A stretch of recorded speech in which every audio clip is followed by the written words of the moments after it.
పెద్ద ఆయన సూటిగా అడుగుతా ఉన్నాం ఇసుక అక్రమ రవాణా గురించి. పెద్ద ఆయన ఎక్కడెక్కడో ఏ ఆఫీసుల్లోనో తిరిగి ప్రమాణాలు చేపిస్తున్నావు పటాలు పెట్టి.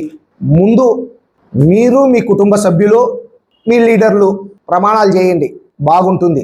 ఎందుకంటే ఇది టిప్పర్ కుందు నది నుంచి నిన్న వస్తా పోలీసు వాళ్ళు పట్టుకున్నారు. దానిపైన ఏముంది, NVRR నంద్యాల వరదరాజుల రెడ్డి అని రాసుకున్నారు పెద్ద ఆయన. ఇది పోలీస్ స్టేషన్లో ఉండే బండ్లే, 8 బండ్లు ఉన్నాయి. మీ ఊర్లో నుంచి అక్రమంగా ఇసుక మట్టి తరలిస్తుంటే మీరేం చేస్తున్నారు? స్వయాన మీ తమ్ముని కొడుకు ఈ దందా నిర్వహిస్తుండేది.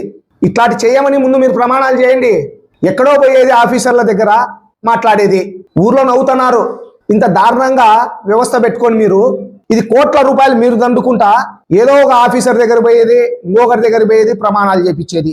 మీ కామ్నూరు రేట్లోది కాదా ఇది? ఇల్లీగల్ యాక్టివిటీలో ఒక భాగం కాదా ఇది?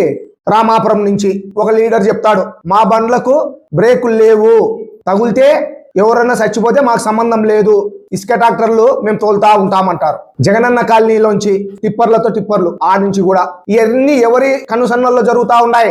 మీరు మీ కుటుంబ సభ్యులు మీ వాళ్ళు భాగస్వాములు కాదా? NVRR నంద్యాల వరదరాజుల రెడ్డి టిప్పర్ పైన. ఇదేం కంకర టిప్పరో రాళ్ల టిప్పర్లో కాదు పెద్ద ఆయన, కామ్నూరు నుంచి వచ్చే ఏట్లో నుంచి వచ్చేటి.